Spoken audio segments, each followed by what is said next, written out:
Hey, what's up? I'm Mark Bellini, and in this video, I'm going to give an update on the redesign of my patio cover. So we'll take a look here. So my patio right now has this cover here, this flat section of roof, and it's an issue because water just sits up here, and if there's a freeze, you just basically get a big block of ice up here, and there's already some leaking issues, there's some rot, and so it's just an issue that needs to be handled.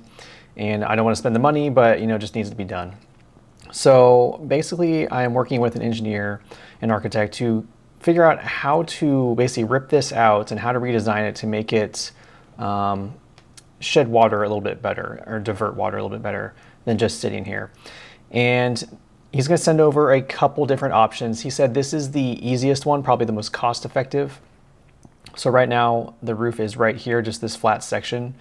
And what they want to do is basically rip that out and have it start further back. So you can see this kind of like darker shape here. So he wants to start it kind of further back on the house here.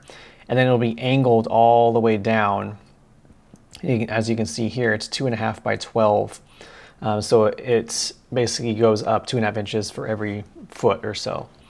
And so, that's a very minimal slope. I think the minimum is 2. So 2.5 is just like barely above, the requirements. And this one's okay. I'm not super thrilled with it because I was hoping for something like this. And you can see here, this is an actual neighbor of mine who has the same exact layout as my property. And they have this big vaulted ceiling design here. And I like this a lot more because it lets in a lot more light and you get a lot more headspace, and I just like this a whole lot more. But he was saying this, it would look weird. So he was saying that the pitch, if I keep the same pitch as the other parts of the house, it would actually be higher than the front parts of the house. It would have this like pitch sticking up in the back of the property, which would look kind of awkward, he said. So that's not ideal. I could put it less of a slope, so it wouldn't peak higher, but the slopes would be off from the different peaks of the house. So again, it would look kind of awkward. So he doesn't really want to do either of those options. So he basically kind of prefers this layout, kind of shedding, and it would kind of meet down here as it does already.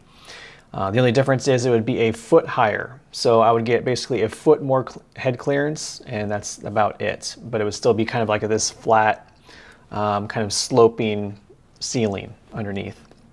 And so it wouldn't make a whole lot of difference as far as natural light. And that's what I'm going for, is I want more natural light, more headspace, because it's kind of dark. The way that the sun kind of goes through here, it's kind of dark in the afternoon. Get a little bit of sun in the morning, a little sun in the evening a little bit, but it's generally kind of dark. So, anything I can do to increase the headspace, the natural lighting is basically what I'm going for. And so I communicated that to him, and he is going to come up with, I think, one more option. I'm not sure what he's going to do, but I wanted to give a quick update on where we're at. So this would probably be the most cost-effective and simple way to go. And, I may still go with this, because at the end of the day, I need something functional. I need something that works.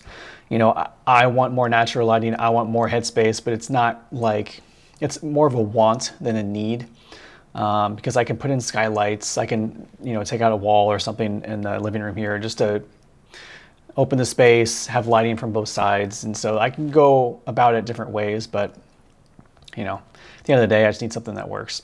So I will check back when I get the other design and go through that, and then I will make a decision and we'll go from there. So if you like this content, be sure to like and subscribe, and I'll see you in the next video.